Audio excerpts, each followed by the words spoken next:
Waalaikumsalam warahmatullahi wabarakatuh. Alhamdulillahilladzi ahyana ba'dama amatana wa ilaihin nusyur. Wassalatu wassalam ala habibina Muhammad sallallahu alaihi wasallam wa ala alihi wa ashabihi wa man tabi'ahum wa alaina ma'ahum bi rahmatika ya arhamar rahimin. Tiada kata yang pantas untuk senantiasa kita ungkapkan pada pagi hari yang sejuk ini kecuali puji dan syukur kehadiran Allah Subhanahu wa taala dengan melafazkan kalimat hamdalah alhamdulillahirabbil alamin. Shalawat menyampaikan salam, semoga senantiasa Allah sampaikan keharibaan uswatun hasanah kita Nabi kita Muhammad sallallahu alaihi wasallam. Bapak-bapak, ibu-ibu, jamaah Masjid Haqqul Yakin yang tidak saya sebutkan satu persatu, namun tidaklah mengurangi ta'zim dan hormat saya. Kita berharap dan berdoa semoga Allah Subhanahu wa taala senantiasa mencurahkan rahmatnya kepada kita semua. Amin ya rabbal alamin. Pagi hari ini dari tadi malam alhamdulillah kita diguyur hujan. Jangan khawatir Bapak Ibu sekalian, karena hujan itu adalah air.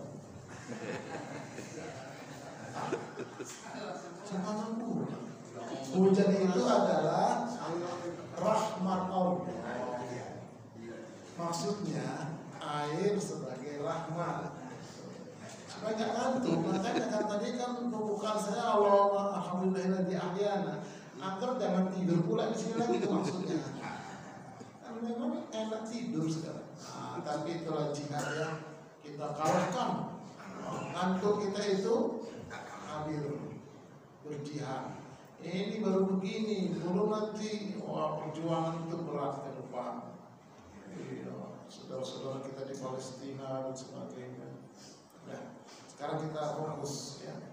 Baik Bapak Ibu sekalian, sebagai informasi lagi bahwa saya punya channel di YouTube. Nama channelnya itu Ustaz Arifin Purba Official, Majelis Studi Dakwah Terapan. Mohon doanya ke depan, mungkin nanti punya gedung, pengen juga punya gedung begitu ya. Majelis Studi Dakwah Terapan Center. Wah,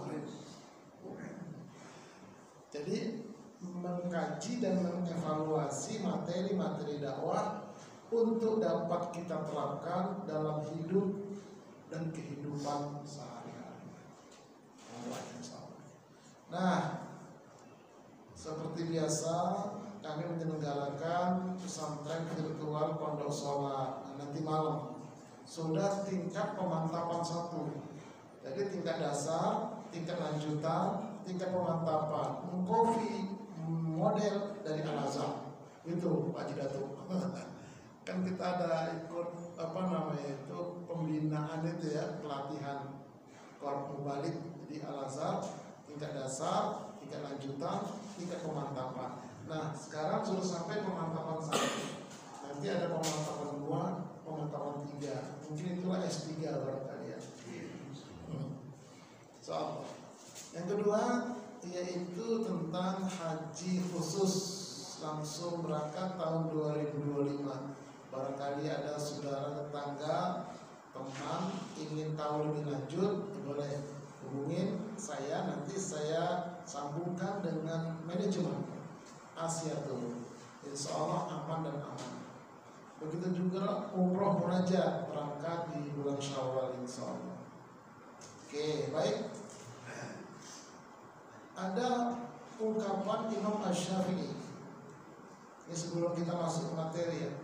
Wa kam min fatan amsa wa asbaha dohra.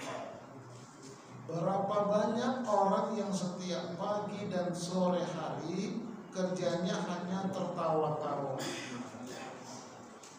Ini kata Imam Syafi'i, itu aja kerja tiap hari, healing. Wa akfanuhu fil ghaibi tunsaju wa huwa la yadri. Sementara di tempat lain kain kafannya sedang dijahit dan dia tidak menyadari. Kain kafan kita sudah dijahit orang, sudah dipotong-potong, sudah ditaruh di tempat jualan dia, tinggal dibeli. Nah, itulah kata Imam Syafi'i. Jadi hati-hati, jangan sampai kita termasuk orang yang seperti ini, cikaka, cikiki. Iya, sampai langit dipagar. Saya bukan bilang laut ya, langit. Nggak mikir mereka itu. Kayak kafan udah dipotong-potong orang itu.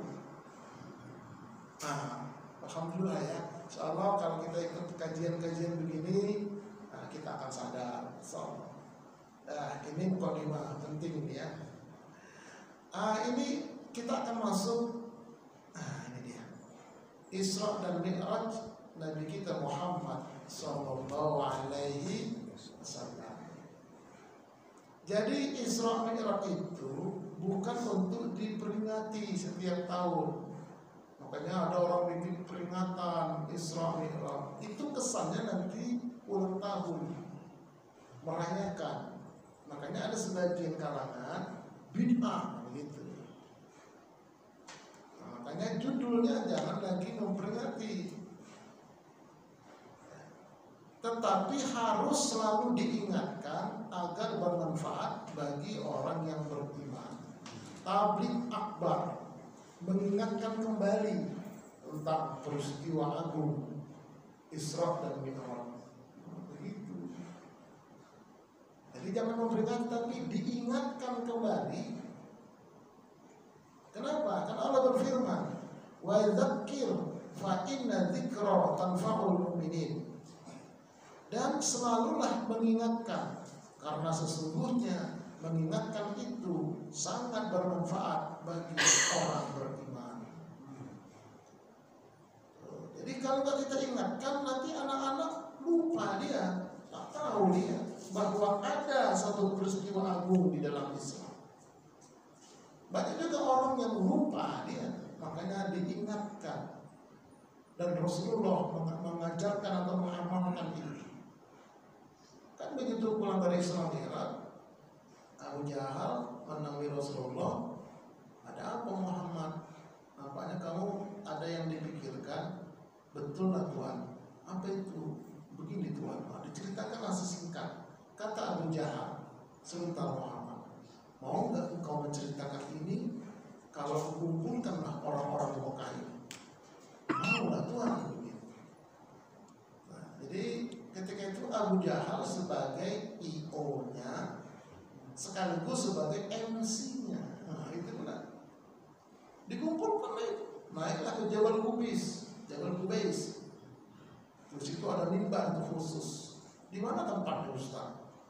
Kalau Bapak Ibu berdiri membelakangi Grand Zamzam, menghadap ke Masjidil Haram, belakangan dikit ada gedung kaca, Istana Raja. Itulah dulu di situ Jabal Qubais. Kalau mau lebih jelas, ayo umroh bareng saya tunjukin. Bapak, ini kita ini Pak Haji Cancang kita ini baru berangkat dia, cahaya dia, luar biasa. Nah, itu Nabi Muhammad pidato di situ tabligh, ceritakan. Nah, nanti udah pulang begitu diceritakan lagi, makanya banyak hadisnya. Begitulah, mengingatkan. Ya, makanya saya ingin selalu seperti ini.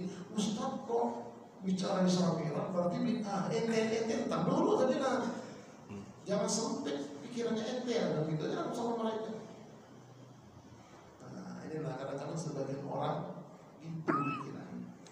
Ya, terserahlah. Untuk apa kita mengingatkan ini? Untuk mengambil hikmah, ya, mengambil hikmah dari peristiwa Isra wal Mi'raj tersebut. Banyak sekali hikmah yang bisa dipetik, banyak sekali. Oke, nanti kita ambil beberapanya. Kita lihat dulu kronologis sejarah latar belakang peristiwa Isra Mi'raj. Kafir Quraisy Makkah waktu itu terus-menerus mengejek, menghina dan menindas Nabi dan umat Islam.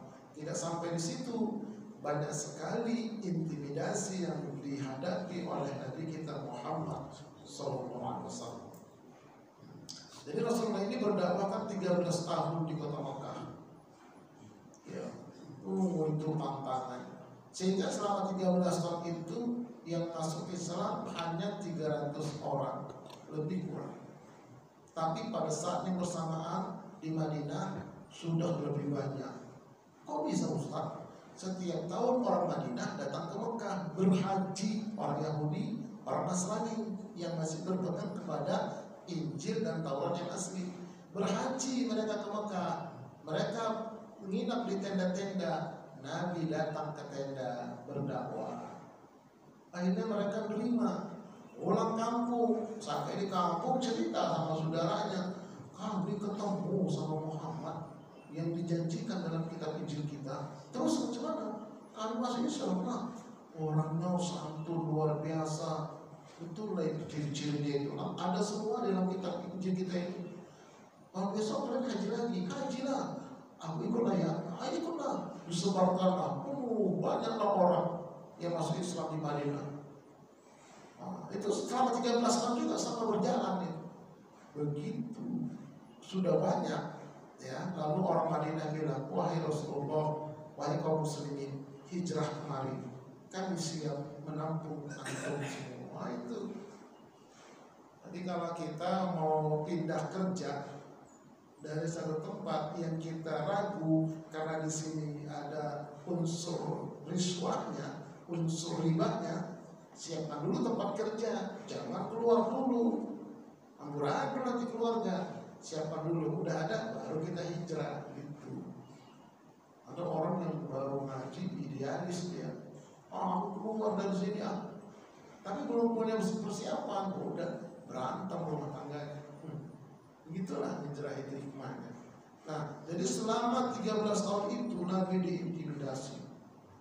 Dan sebagai puncaknya ketika meninggal dunianya paman terkasih beliau yang bernama Abu Thalib tanggal 27 Rajab tahun 10 kenabian. Disusul kemudian istri tercinta tanggal 11 Ramadan tahun 10 kenabian. Rajab, Syakban, Ramadan 3 bulan jaraknya. Makanya dikenang ini ada sebagai tahun duka cita. Abu Thalib ini walaupun dia bukan orang enggak memeluk Islam, ya, tapi pembelaannya kepada Rasulullah dan Islam tidak diragukan. Itulah Abu Thalib, paman beliau. Ya, Abu Thalib ini sebetulnya kalau dalam bahasa kita bukan paman ya, uwak lah, Pak D, Bapak tua. Begitu. Kalau orang kita awak, mama ya, Pak tua. Kalau Bapak tua, orang Bataknya Pak tua, orang awak. Orang Betawinya Cak. Kalau orang Jawanya Pak D. Orang Sundanya gitu. Uwak. Binika atau nikah kita sama maksudnya. Itulah meninggal. Khadijah pun istri yang tercinta meninggal juga. Semakin sedih Nabi sebagai seorang manusia. Diejek-ejek lah, ayo Muhammad. Mana orang-orang yang mendukung kamu, membela kamu, belum ada. Begitu. Nah, setelah melalui begitu banyak kesedihan dan penderitaan, Nabi Muhammad SAW diberi hadiah yang benar-benar indah oleh Allah, yaitu di Isra dan Mi'rajkan, sebuah perjalanan rohani yang sangat benar-benar menenangkan qalbu Nabi. Nah, menurut pendapat sebagian ulama bahwa peristiwa Isra Mi'raj itu terjadi tanggal 27 Rajab tahun 11 kenabian. 11 tahun diangkat jadi nabi. Nanti tahun ke-13 baru hijrah. Jadi belum ada penetapan tahun hijrah, belum ada. Karena penetapan tahun hijriah itu adalah masa Umar bin Khattab. Itu masa Umar bin Khattab. Nabi Muhammad berada di Madinah 10 tahun. Dilanjutkan dengan Abu Bakar jadi 12.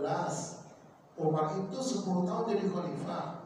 Tahun kelima, kurang lebih tahun kelima, ditetapkanlah tahun hijriah. Maka langsung ditetapkan ketuk palu hari ini tahun 17 hijriah. Gitu langsung. Di masa Umar langsung 17.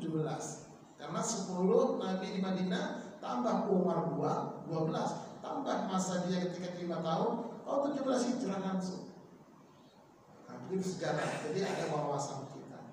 Nah, jadi Isra Mi'raj ini tahun 11 kenabian, bukan 11 hijrah, 11 kenabian. Karena tahun hijrah belum ada. Oke, jadi terkait tentang Isra Mi'raj diterangkan dalam Al-Quran dan hadis yang jelas. Kita lihat Isra-nya dulu. Nah, ini dia Isra-nya. Ya. Bismillahirrahmanirrahim. Subhanalladzi asra bi'abdihi laila minal masjidil harami ila masjidil aqsa alladzi barakna haulahu linuriyahu min ayatina innahu huwas sami'ul basir.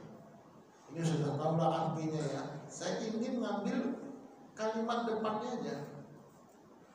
Nah ini Subhanalladzi artinya Maha Suci Allah yang telah memperjalankan dengan hambanya pada satu malam dari Masjidil Haram ke Masjidil Aqsa. Banyak cerita kisah dalam Al-Quran, tapi tidak satu pun Allah awali dengan kata Subhana. Misalnya Allah menciptakan Nabi Adam yang tidak punya bapak, tidak punya ibu, itu gak pakai Subhana di depan. Allah menceritakan selamatnya Nabi Ibrahim dari api yang dibikin, yang dibuat oleh Raja Namrud dan anak buahnya, sehingga Nabi Ibrahim selamat, tidak pakai Subhana. Allah menyelamatkan Nabi Musa dari kejaran kaum Fir'aun lalu dibelah laut itu, tidak pakai Subhana. Tapi ketika Allah menceritakan Isra Mi'raj, Allah pakai diawali dengan Subhanalladzi. Apa hikmahnya? Para alim ulama mengatakan Allah pertaruhkan kemahasuciannya untuk menyatakan bahwa Isra Mi'raj betul-betul terjadi. Nah itu dia. Sehingga Allah pertaruhkan loh. Subhanalladzi, Maha Suci aku, gitu kira-kira. Dipertaruhkan kemahasuciannya. Kenapa? Karena sejak zaman Nabi dulu tetap ada yang pro kontra. Ada yang mengatakan Isra Mi'raj itu fiksi, bukan fakta, begitu. Siapa yang mengatakan fiksi? Abu Jahal, Abu Lahab, Abu Jandal, macam-macam itu kan. Nah, yang mengatakan itu fakta Abu Bakar Siddiq dan para sahabat lain. Sampai sekarang banyak juga orang sekarang, orang Islam itu yang dia ngaku Islam tapi dia ragu. Mungkin gitu. Itu mimpi kali begitu. Banyak orang Islam ngaku Islam dan begitu. Ada yang cuek-cuek baik asal bodoh begitu ada juga.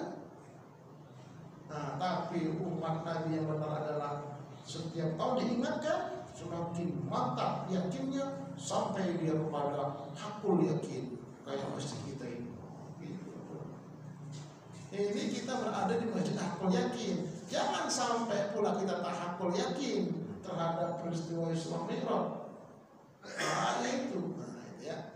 Nah, kemudian apa hikmah yang bisa kita ambil lagi? Subhana ini termasuk kalimat-kalimat thayyibah. Ada alhamdulillah, ada inna lillahi wa inna ilaihi raji'un, ada illa ayyasha Allah insyaallah, ada masya Allah, ada subhanallah. Coba kalimat-kalimat thayyibah ini diucapkan dalam kondisi dan keadaan yang berbeda-beda. Kita lihat, alhamdulillah ketika kapan kita ucapkan? Ketika mendapat nikmat. Alhamdulillah. Maka bapak ada Tuhan, alhamdulillah Ustaz, alhamdulillah wali'an gitu. Alhamdulillah ya, sehat. Kemudian innalillah, apa ini, kapan ini kalau kita ucapkan? Ketika mengalami musibah besar kecil, mati lampu, innalillah, gitu. Kesandung, innalillah. Pokoknya musibah diucapkan innalillah. Kemudian insya Allah diucapkan ketika berjanji. Tapi ingat, insya Allah di sini ada dua model. Ada insya Allah orang beriman, ada insya Allah orang munafik. Jadi besok datang ya, mau datang insya Allah. Tak datang besoknya. Bapak kenapa kapan dia datang? Ya, saya kan udah insya Allah, munafik lain.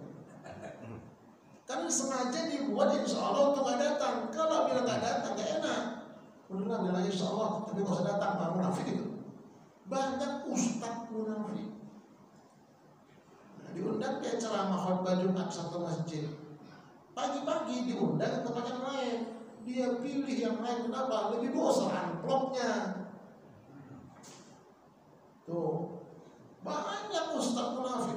Setiap orang munafik pasti orang Islam. Tidak ada orang kafir munafik, nggak ada. Kenapa? Karena jelas kekafirannya. Tapi orang munafik dalamnya Islam, luarnya Islam, dalamnya munafik. Di antaranya gampang insya Allah. Wah, ini pejabat bersumpah pakai Quran, dilanggar semua, dipagar-pagar semua, itu munafik semua. Dan orang yang mendukung munafik semua. Ngeri sekali. Kalau nggak tahu sampai mati, tempatnya dikerak api neraka. Nggak percaya, tunggu tanggal mainnya. Pilihan. Itu berjanji orang munafik. Kalau berjanji orang beriman, itu pasti dia datang. Datang ya Ustaz, insya Allah diingatkan ini kata Pak Ketua. Insya Allah siap. Hujan dari malam, datang nggak Ustaz Purbanya? Ustaz Purba kalau sudah insya Allah pasti datang. Datang saya, kecuali kalau ada halangan yang betul-betul banjir di sana nggak bisa lewat. Banjir nggak? Nanti kalau banjir saya lewat di atas begitu saja nih. Alhamdulillah banjir. Gitu. Kecuali kalau ada halangan. Nah, ini Bapak Ibu sekalian ya. Jadi oleh karena itu ya hati-hati dalam berjanji. Ustaz bisa datang, tunggu dulu. Wah, nggak bisa datang saya. Kenapa? Ada berbarengan. Udah selesai, pahit di depan. Nggak bisa. Kalau tolong Ustaz, nggak bisa. Saya nggak mau pakai soal kalau bisa. Begitu. Itu orang beriman. Hati-hati nih. Makanya siapa bilang itu? Dia bilang apa? Insya Allah. Bakal datang. Kenapa? Begitu memang dia. Begitu udah ditandain orang kita. Hati-hati. Mudah-mudahan di sini nggak ada. Kalau ada pun dua ya.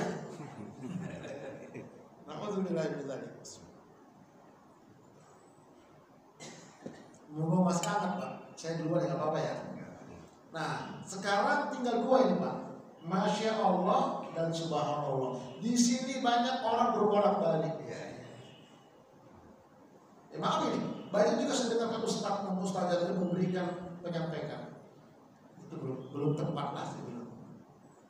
Ya, saya tanya lalu bapak-bapak di sini. Kalau Masya Allah itu untuk apa itu Pak?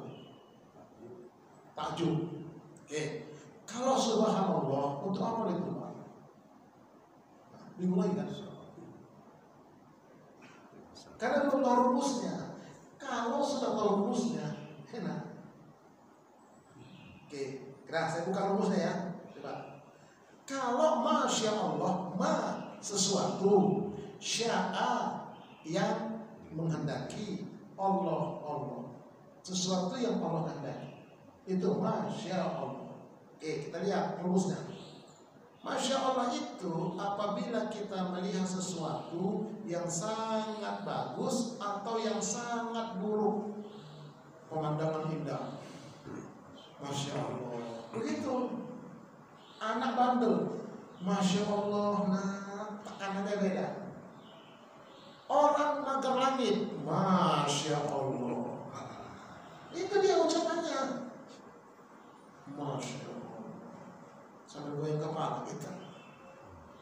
Nah itu kalau Masya Allah, sesuatu yang bagus banget, sesuatu yang buruk banget, itu ucapannya, kalimat thayyibahnya Masya Allah.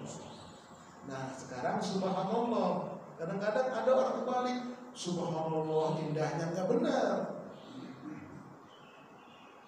Nah ya, kalau subhanallah ini diucapkan ketika kita menyaksikan sesuatu yang tidak masuk akal. Makanya Isra Mi'raj nggak masuk akal. Diawali dengan subhanallah. Contoh, orang naik mobil di tol, kencang banget, berdebu, 10 kali itu mobil hancur dia. Begitu mobil berdiri, Pak, keluar dari mobil, sehat dia. Maka kita katakan, subhanallah. Secara akal, ente itu udah mati, kan begitu. Tapi ternyata ente selamat, maka ucapannya adalah subhanallah. Dan dia mengatakan subhanallah, lalu diseiringi dengan alhamdulillah.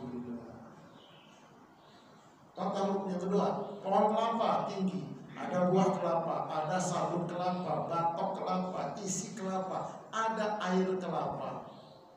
Subhanallah. Dari manalah air itu naik? Padahal tidak ada selangnya di batangnya itu. Manis pula rasanya. Subhanallah. Enggak masuk akal. Itu subhanallah. Jangan diganti. Begitu melihat bujuk buneng, onde mande. Gak boleh. Rancak mana gua, ayam dan lauk, kan begitu. Nah ini penting loh ucapan ini. Kan orang itu ucapan keluarnya itu yang baik-baik, kalimat thayyibah. Apalagi orang mata, antara apa aja keluar dari mulutnya, itu saking matanya. Nah ini kan hikmahnya ini Bapak Ibu sekalian. Ya jarang-jarang ini bisa kita petik itu baru dari subhanalladzi asra, baru subhananya aja itu. Nah, di sini apa bid'ah begitu? Enggak lah, saya orang mengingatkan kok. Nah ini, jadi kalau yang gampang-gampang bilang bid'ah itu nanti kotor kalbunya, rusak, penyakit. Oke baik ya, kita ambil lagi hikmah yang berikutnya. Nih.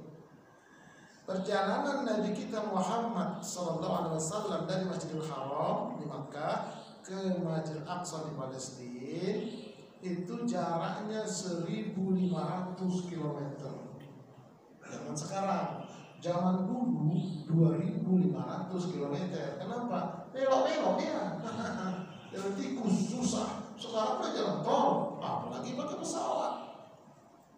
Sekali jalan, para dagangan pakai onta dituntun 60 hari 60 malam baru sampai sekali jalan. Orang naik kuda cepat, dia naik kuda waktu itu 30 hari 30 malam. Makanya kata orang-orang Abu Jahal Abu Lahab, nggak masuk akal tuh Isra Mi'raj begitu kata mereka. Itu baru Isra. Bagaimana Mi'rajnya? Perjalanannya kemudian dilanjutkan menuju Sidratul Muntaha, puncak tertinggi pengetahuan manusia. Tuh ke atas berapa jaraknya? 2000 sampai ke sana. Coba kita hitung lah sekarang. Nih, karena enak ngaji gini ada yang fokus. Jadi nggak melihatin jenggot saya terus kan? Tengok ke sana. Nah, coba jaraknya itu, jarak bumi ke matahari itu adalah 152.500.000 km. Dari mana Ustaz tahu? Dari Google.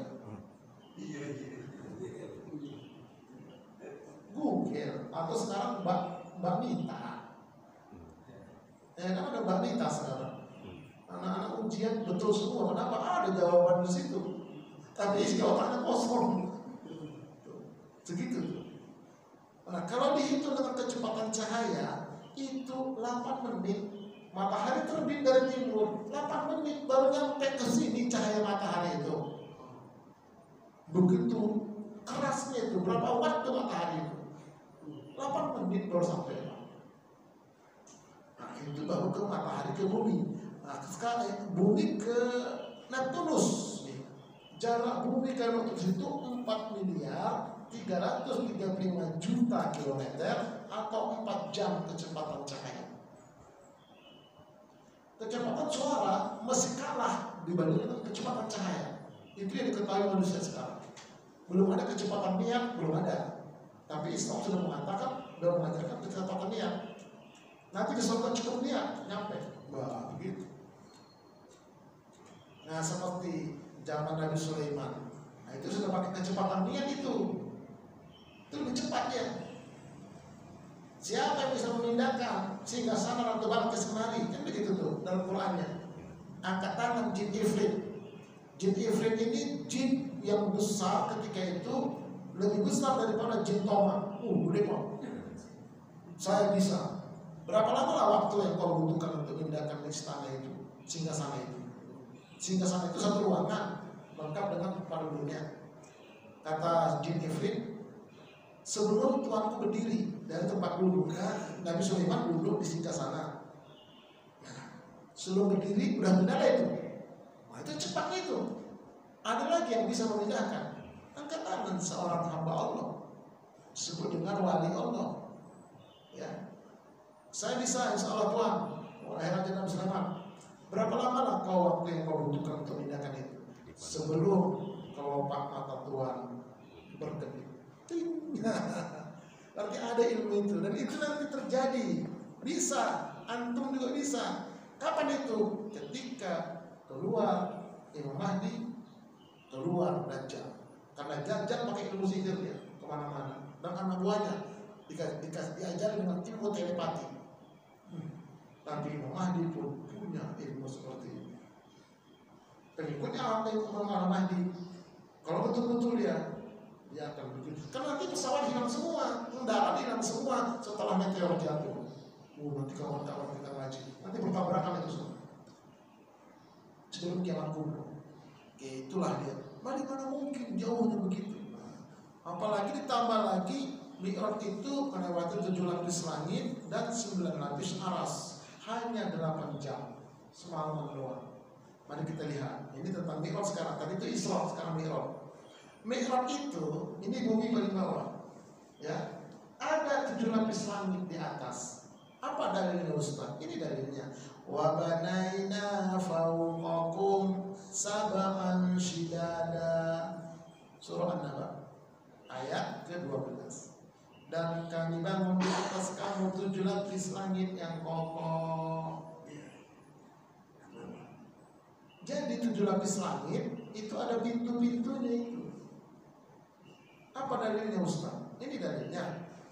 Tadi ya. Wa futihatis sama'u fakanat abwaba, dan dibukakanlah pintu-pintu langit lalu terbukalah pintu-pintu. Jadi dibukakan pintu langit pertama, di kolom langit kedua ada juga bumi, bintang, planet-planet, matahari, persis di kolom langit pertama. Makanya ada orang mengatakan 7 lapis langit dan 7 lapis bumi. Tidak benar. Yang benar adalah 7 lapis langit dan bumi-buminya. Yang benar.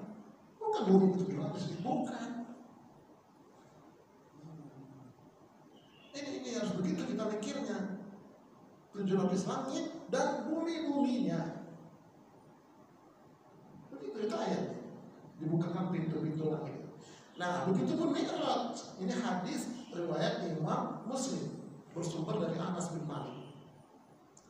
Ketika dibukakan pintu langit pertama, di kolom langit kedua, ketemu dengan Nabi Adam alaihissalam. Itu sahih hadisnya, panjang. Dibukakan pintu langit kedua, di kolom langit ketiga, ketemu dengan Nabi Yahya dan Nabi Isa. Langit berikutnya ketemu dengan Nabi Yusuf. Langit yang berikutnya ketemu dengan Nabi Idris. Yang berikutnya ketemu dengan Nabi Harun. yang berikutnya ketemu dengan Nabi Musa, dan yang berikutnya ketemu dengan Nabi Ibrahim alaihi wassalam. Begitu, Pak. Oke, ya. Jadi gitu. Ustaz, di bawah kita apakah ada langit lagi? Mungkin.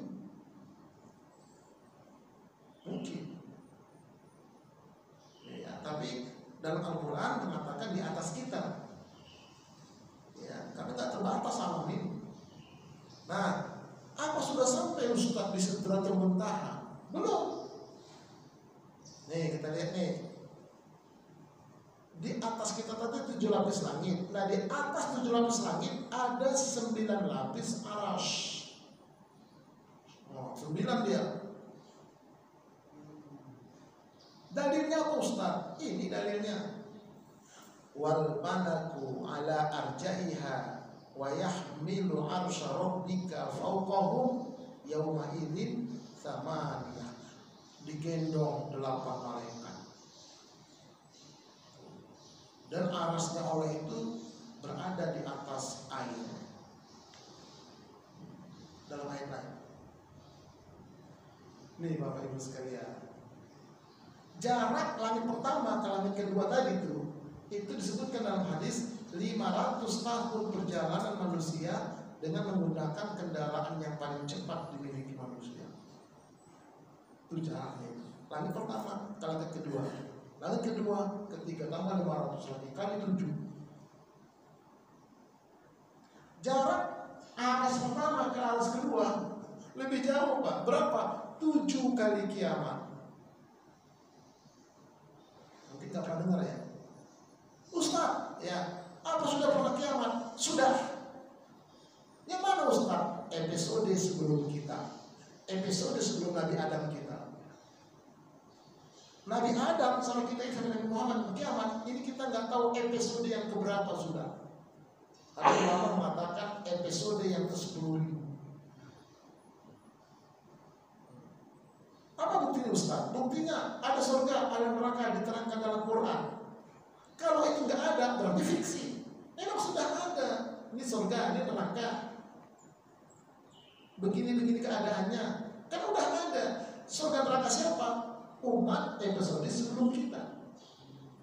Untuk kita, bagaimana itu? Nanti ketika digoncangkan, idza zulzilatil ardu zilzalaha, apabila bumi digoncangkan dengan goncangan yang dahsyat, bertabrakan semua alam semesta, 7 lapis langit dan bumi-buminya tabrakan, hancur semua kecuali aras. Ini aras tidak dihancurkan, dikekalkan semenjak diciptakan, kekal. Dikekalkan apa? Karena di aras ini ada surga, neraka, jembatan Shiratal Mustaqim, padang mahsyar dan seterusnya. Di aras. Nanti begitu yang sudah 7 lapis langit dan bumi hancur, dibawalah manusia dan jin serta binatang di padang mahsyar, di aras ini diadili, diputuskan putusan. Yang masuk surga, masuk surga, masuk neraka, masuk neraka. Masuk neraka terbagi 2, ada yang sementara, ada yang kekal abadi.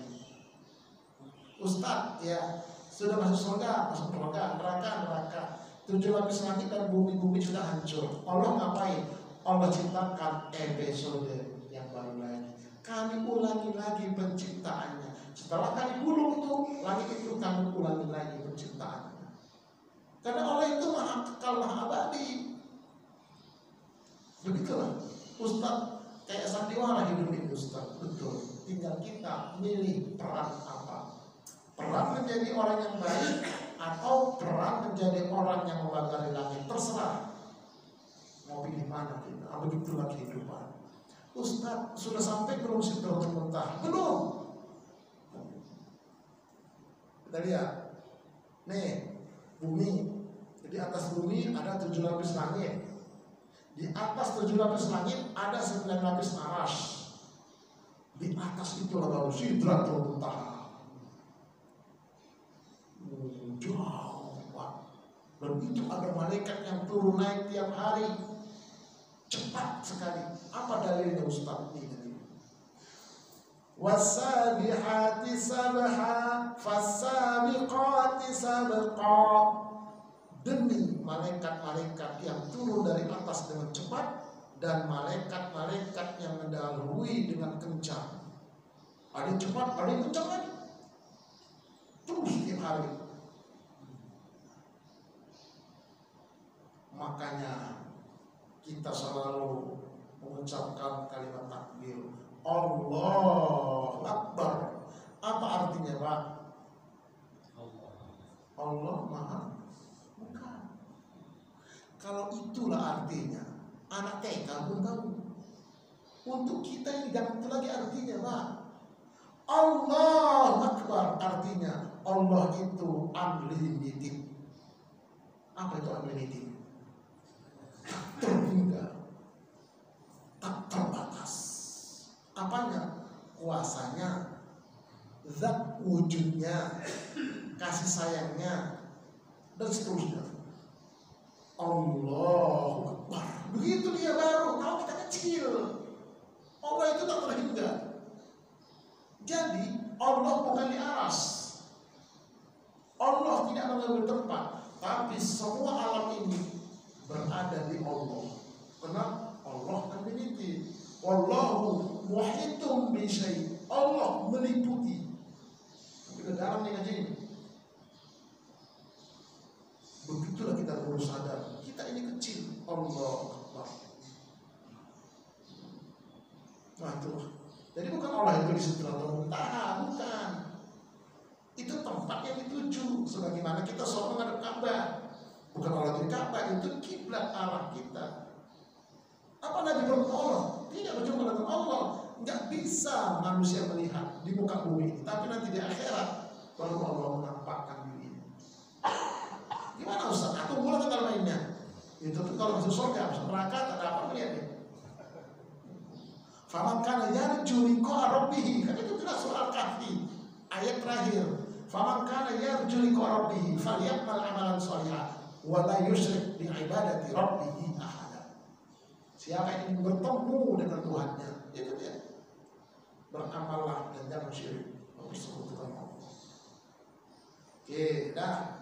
Ini ya. Secara mikro.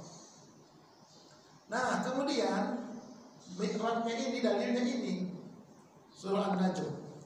Dan sesungguhnya Muhammad telah melihat Jibril itu dalam rupanya yang asli pada waktu yang lain, yaitu di Sidratul Muntaha. Sidrah tempat muntaha paling ujung, puncak pengetahuan manusia. Di dekatnya ada surga tempat tinggal. Muhammad melihat Jibril ketika di Sidratul Muntaha, diliputi oleh sesuatu yang meliputinya. Penglihatan Muhammad tidak berpaling dari melihatnya itu dan tidak pula melampauinya. Sesungguhnya dia telah melihat sebagian tanda-tanda kekuasaan Tuhannya yang paling besar. Jadi malaikat Jibril aja nggak bisa dilihat oleh Nabi secara utuh. Kenapa? Jauh ditampakkan wujud yang asli.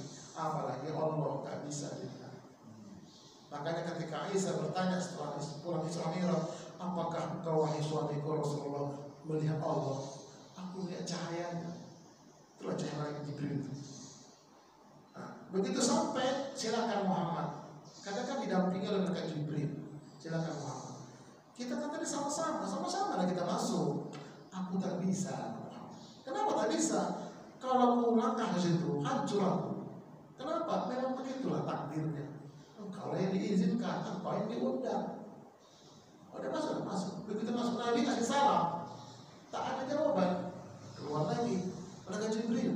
Kok gak ada jawaban yang sudah mau kasih salam? Nah, wajarkan, lupa aku ngajarin kira-kira gitu lah. Wajarkanlah kau ucapan salamnya ya. Malaikat Jibril, ucapkanlah salam. Nabi duduk tawaruk, yang akhir. Allah at-tahiyatul mubarakatus sholawatut thayyibatul lillah. Itulah ucapan salam Nabi ketika di Sidratul Muntaha. Baru Allah jawab, assalamualaikum ayyuhan nabiyyu wa rahmatullah wa barakatuh. Nabi jawab lagi, assalamualaikum wa ala ibadillahi sholihin. Dijadikan baca tahiyat awal, jadikan baca tahiyat akhir. Itu sejarahnya itu. Nah, kemudian Isra Mi'raj ini ujian keimanan. Nih, dari Ibnu Abbas pada firman Allah, dan kami tidak menjadikan penglihatan yang telah diperlihatkan kepada kaum Muhammad melihat sebagai ujian bagi manusia. Surah Al-Isra 60. Jadi ketika Nabi melihat itu semua dari Isra-nya sampai ke Mi'raj-nya, ya, itu ujian keimanan orang-orang yang beriman. Hal itu adalah dengan mata yang telah dilihat oleh Rasulullah pada malam beliau diisrakan dari Baitul Maqdis, dari Masjidil Haram Baitul Maqdis, dan ketika Mi'raj yaitu ditampakkan pohon kayu terkutuk dalam Quran, itulah pohon zakum, ketika diperlihatkan neraka. Ini neraka. Begitu udah ada neraka. Ini surga udah ada untuk umat episode sebelum kita. Berarti Nabi Adam banyak, Nabi Muhammad lebih banyak. Masing-masing episode punya nabi sendiri. Gitu. Nah, ini ujian keimanan. Banyak orang yang cuek-cuek baik, tapi banyak orang setelah mendapatkan keterangan ini semakin mantap. Itu yang bagus. Oke, baik, kita ambil hikmah yang berikutnya. Oleh karenanya, mendasarkan akalnya pada keimanan, sebab tanpa itu akal manusia gagal menangkap pesan yang terkandung dalam Al-Quran dan Sunnah. Jadi nggak boleh semata-mata akal, karena Quran itu ada yang ayat muhkamat itu sekitar 85%. Muhkamat itu real, bisa dicerna oleh akal. Tapi ada ayat mutasyabihat yang tidak bisa dicerna sama akal, itu 15%. Nah makanya Al-Quran ini, kita ini sebagai manusia, akal itu kita gunakan, tapi di backup dengan iman, dengan qalbu. Karena akal ini space-nya kecil, nggak muat dia. Tapi kalau qalbu luas, apa aja masuk. Keyakinan, keimanan. Oke, lalu hikmah. Kita selama ini, kalau Isra Mi'raj itu hikmahnya kan menerima perintah sholat 5 waktu. Wah itu udah apalah, udah tamat lah kita itu. Ini Ustaz Purba itu lagi enggak. Kan banyak Pak penceramah itu Pak. Tengok nanti Pak bulan Ramadan. Ada nggak sih di kelompok terawih? Coba Pak, perhatikan lah. Naikin mimbar khotib. Apa kata jamaah? Pasti kutiba alaikum. Pasti udah ketebak. Kenapa? Enggak nambah ilmu si penceramahnya. Sehingga kata orang, ngapain lah? Itu lagi. 10 hari pertama rahmat, 10 hari kedua itu terus. Itu yang terjadi. Cuma anak Ustaz tak nambah. Dia nggak ngaji lagi, disampaikan bersih. Maaf Pak, ini bukan apa-apa. Saya masih ngaji, belajar kan. Cuma ngajinya beda. Cuma berdua lah kan muridnya, gurunya satu, ngaji tengah malam. Tengah malam ngaji Pak saya, bukan untuk apa-apa, untuk ngasih tahu bahwa menuntut ilmu itu wajib. Kalau ada ngaku ustaz tak ngaji, garing, ketahuan tuh. Ustaz dengan ngaji, kenapa? Itu lagi. Agak galak saya. Karena ibaratnya mesin saya ini solar, makin lama makin panas. Ya. Oke, mari kita lihat hikmah berikutnya. Salah satu hikmah Isra Mi'raj itu adalah sebuah pola menghadap kepada Allah, baik lewat sholat maupun lewat kematian. Kenapa banyak orang sholat tak sampai-sampai kepada Allah? Padahal sholat ini adalah mi'rajul mu'minin, mi'rajnya orang beriman, naiknya orang beriman, wusulnya orang beriman. Wusul itu sampai kepada Allah. Ini polanya. Begitu mati, banyak orang nanti kesasar di kuburan sana, di alam barzah, sampai ke akhir kesasar, nggak bisa ketemu Allah. Kenapa? Dia nggak ikutin pola Isra Mi'raj. Quran itu kan hidayah, petunjuk. Isra Mi'raj dalam Quran berarti sebagai petunjuk. Pola dia. Ikutinlah pola itu. Nah, kalau kita bikin jahit, kan pakai pola dulu. Mbak Haji ya, pakai pola itu. Ada pola jasmani bagaimana supaya bagus bentuknya. Pola lingkar paha ini, pisang ini. Itu ada pola itu. Kalau nggak tak enak dipakai. Kadang-kadang ketarik lah, kadang-kadang celananya kita gini ngangkat, robek lagi. Tapi bapak itu ketika saya pakai celana enak, polanya itu lagi pola. Begitu pun Isra adalah menghadap Allah. Baik dia sholat di dunia ini, nah terutama nanti kematian. Makanya kita katakan rojiun kembali. Tak kembali dia, nyasar dia. Banyak orang di Quran itu dikatakan, ya Allah, aku dulu di dunia bisa melek, kok sekarang aku buta ya Allah. Kesasar dia kesasar. Kenapa tidak ikutin pola? Baik, mari kita lihat. Ini luar-luarnya aja ya polanya ya, nggak dalam ini. Dalam nantilah, sabar. Kita lihat Nabi Muhammad SAW itu menghadap Allah lewat Isra Mi'raj, ya. Apa saja, siapa saja tokoh-tokohnya, itu pelaku-pelaku dalam Isra Mi'raj ini, sehingga Nabi ketemu Allah, menghadap Allah maksudnya. Pertama sebagai insan adalah Nabi kita Muhammad SAW, karena Nabi itu teladan, contoh kita, uswah kita. Nah, makanya kita mencontoh beliau. Nah kemudian sebelum Isra Mi'raj itu Nabi Muhammad dibelah dadanya. Sahih hadis. Dari bawah tenggorokan terus sampai ke bawah pusat, di atas kemaluan, diberok kita itu. Dicuci lah itu, terutama perut, karena perut kita ini kotor, banyak makanan macam-macam. Makanya perut kamu ada sumber penyakit. Apalagi sekarang anak-anak muda yang sering ke kafe-kafe itu kena krimer itu kan, banyak minuman-minuman yang saset-saset itu, yang manis-manis itu, nah itu penyakit. Sengaja dibuat oleh mereka penyakit. Ngeri, masuk ke perut, dibersihkan. Itu Nabi, kan Nabi sudah bersih Ustaz. Iya, Nabi sudah bersih. Nabi itu sudah suci. Tapi kan akan menghadap Allah yang Maha Suci, harus sudah disuci lagi. Begitu. Dibelah dadanya, jantungnya itu maksudnya bukan hati. Kalau itu jantung dibelah, dibersihkan, baru dimasukkan hikmah dan iman ke dalam kolbu Nabi. Makanya ahli hikmah, ilmu hikmah. Tuh. Ya. Nah, kemudian dibawa buruk. Dalam riwayat buruk ini lebih kecil daripada kuda, lebih besar daripada keledai. Ya. Jadi dia sebangsa hewan, putih bersayap.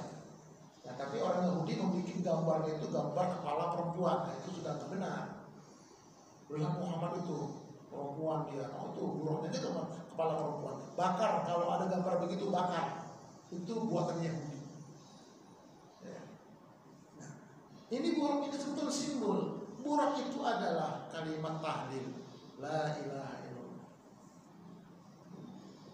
Makanya kan, makanya akhir kalamihi la ilaha illallah dakhala jannah. Siapa yang akhir hayatnya mengucapkan la ilaha illallah, surga dia.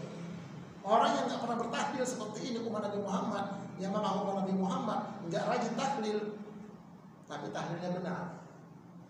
Kan kita sudah sampaikan ya. La ilaha illallah, tidak ada Tuhan yang berhak disembah. Keluarkan dari jiwa kita, dari pikir kita, masukkan hanya Allah tempat menyembah, hanya Allah tempat meminta. Itu udah kita haji kemarin. Jadi kurang itu adalah la ilaha illallah, kendaraan kita menghadap Allah. Nah kemudian Jibril itu sebagai mursyid. Mursyid itu apa? Guru pembimbing. Kayaknya nggak boleh kita ngaji atau tidak. Oh kan banyak di YouTube. Nggak boleh. Wah, kalau YouTube-nya Ustaz Purba official, nah itu boleh. Kenapa? Ketemu saya. Kalau paham nanya. Tapi kalau yang nggak pernah bisa ketemu, wah itu repot itu. Nggak bisa konfirmasi dia, nggak bisa terverifikasi dia. Oke. Jadi harus ada pembimbing, mursyid. Itu malaikat Jibril yang membimbing Nabi. Nah, begitu sudah dekat tempatnya, silakan. Jadi mursyidnya begitu. Gini loh Pak, nih, Bapak di sini ya, makan silakan Pak. Begitu juga malaikat Jibril. Oke, nah inilah polanya. Jadi yang penting kita paham di sini, ya, pola ini, ya, kalau kita mau menghadap Allah, kita harus bersih dulu lahir batin. Apa kita Isra Mi'raj Ustaz? Ya. Dari rumah kita kemari itu Isra. Tadi saya Isra berjalan menuju masjid. Mi'raj kita sholat, Mi'raj ke atas. Cuma masalahnya orang sholat nggak nyampe-nyampe ke atas, nggak nyampe-nyampe dia menghadap Allah itu. Nah lagi sholat, tadi kayaknya rumah belum dikunci deh. Berapa kali tadi buka menguncinya? Nah, itu ke situ pikiran. Cemana pula? Nah, itu apa sebabnya? Nah, nanti kita lihat. Nih ya, Nabi Muhammad SAW dibelah dadanya. Ini hadisnya. Dari Anas bin Malik, ia telah berkata, telah bersabda Rasulullah SAW, aku didatangi malaikat, kemudian mengajakku ke sumur Zamzam, lalu dadaku dibedah, kemudian dibasuh dengan air Zamzam, lalu aku dikembalikan kembali, ditutup, dikembalikan kembali ke dekat Ka'bah tadi. Ini dalilnya. Panjang, banyak sekali hadis-hadisnya. Nah, selanjutnya kita itu berangkat dari rumah ke masjid, itulah kita sedang Isra. Sampai kita di masjid, kita menegakkan sholat, kita sedang mi'raj. Makanya yaitu mi'rajnya orang beriman itu adalah sholat. As-sholatu mi'rajul muslim mu'minin. Pertanyaannya, Ustaz, kok saya sholat gak nyampe-nyampe ya Ustaz? Begitu saya sholat sampai Bakahuni hilang dia, nggak sampai ke Ka'bah, nggak sampai ke atas. Kenapa? Ini dia, kita lihat. Salat itu ada salat zahir, ada salat batin. Zahirnya salat, batinnya ngayat. Itu ada ilmunya. Dan makanya saya bikin pesantren virtual pondok sholat. Ke depan menjadi pesantren faktual pondok sholat, pesantren lansia purba pondok sholat. Begitu kira-kira. Kita lihat, apa itu salat zahir Ustaz? Salat zahir itu secara syariat dia penuhi syarat rukun, dia penuhi. Ya. Kemudian secara thariqat, ya, dia ikuti tata cara. Thariqat itu adalah melaksanakan, mengerjakan, ada gerakan dan sebagainya. Thariqat namanya. Ya. Tapi ini bukan tasawuf ya. Ini adalah ulama-ulama dulu membagi tentang keilmuan itu begini. Ada ilmu secara syariat. Semua ibadah itu ada syariat, ada zahir, ada batin. Termasuk puasa nanti. Ada orang puasa, zahirnya puasa, nggak makan, nggak minum, tapi batinnya enggak. Itu nanti itu kita kaji ketika kuliah subuh bulan Ramadan misalnya. Ya, nah kemudian yang batin itu ada dua, secara hakikat, secara makrifat. Kita harus tahu hakikat sholat itu apa. Kita harus kenal siapa yang kita sembah itu. Kalau nggak begitu nggak bisa batinnya.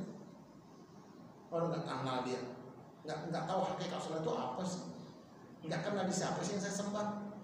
Allah, ya Allah itu kan namanya. Yang punya nama itu siapa? Begitu lagi pula. Ustaz Purba ya, itu namanya. Ustaz Purba itu yang mana itu? Tahu nggak di mana tinggalnya? Tahu nggak bukan begitu? Ya. Nah makanya ini dalilnya, ini hadis riwayat Imam Muslim. Anta'budallaha ka'annaka tarahu fa in lam takun tarahu fa innahu yaraka. Bahwa engkau menyembah Allah seolah-olah engkau dapat melihat Allah. Jika engkau tidak dapat melakukan itu, yakinlah engkau sedang dilihat Allah. Itu maknanya hadis. Jadi ketika kita merasa melihat Allah, itulah makrifat. Kita merasa dilihat Allah, itulah hakikat. Jadi kalau kita merasa diawasin Allah, kita masih di bumi itu, belum naik, tapi udah bagus. Kita merasa ada CCTV dari Allah sedang mengawasin kita. Itu namanya abid billah, orang sedang ibadah dengan Allah. Tapi kalau sudah merasa dia melihat Allah dengan mata batinnya, itu namanya sudah ma'rifah. Namanya arif billah. Kok nggak bisa begitu Ustaz? Masalahnya batin kita masih banyak kotoran, masih banyak penyakit di sini, penyakit ria, ujub, takabur. Apa itu ria? Pakai cincin emas, gerah banget ya. Cantik apa? Pergi kondangan naik mobil, mobilnya tahun 2000. Parkirnya jauh. Kenapa malu? Begitu mobilnya tahun terbaru, taruhlah mungkin Pajero yang belalai begini, parkir depan pelaminan, wah kelihatan orang semua. Itu pamer.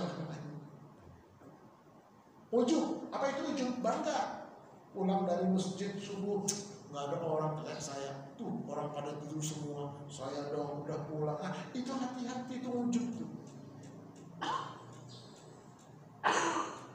Tambah takabur. Nggak ada kelompok yang paling sunnah.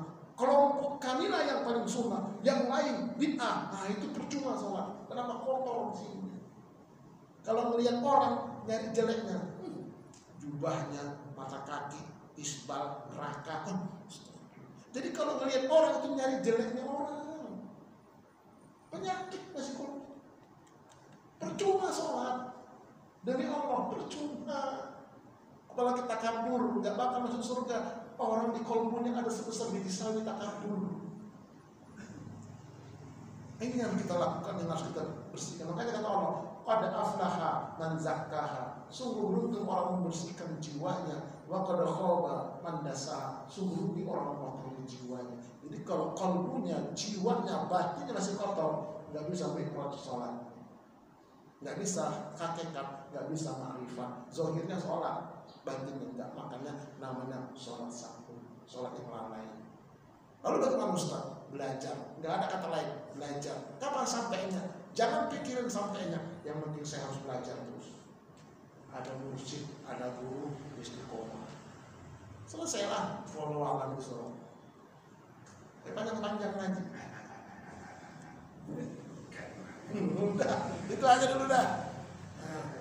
Alhamdulillah. Ayo pertanyaan, kalau ada pertanyaan. Enggak panjang tapi bijak. Iya, bijak. Ada pertanyaan? Monggo.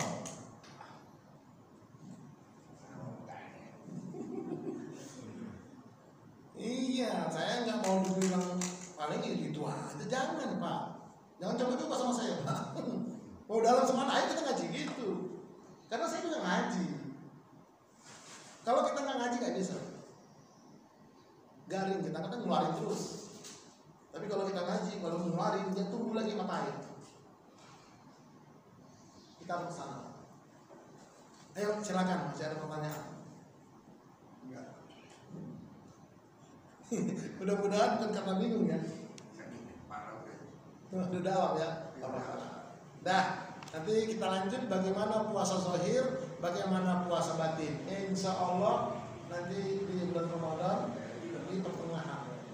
Ya, insya Allah. Dah, kita tutuplah dengan doa kafaratul majelis bersama-sama yuk. Subhanakallahumma wa bihamdika asyhadu an la ilaha illa anta astaghfiruka wa atubu ilaik. Assalamualaikum warahmatullahi wabarakatuh.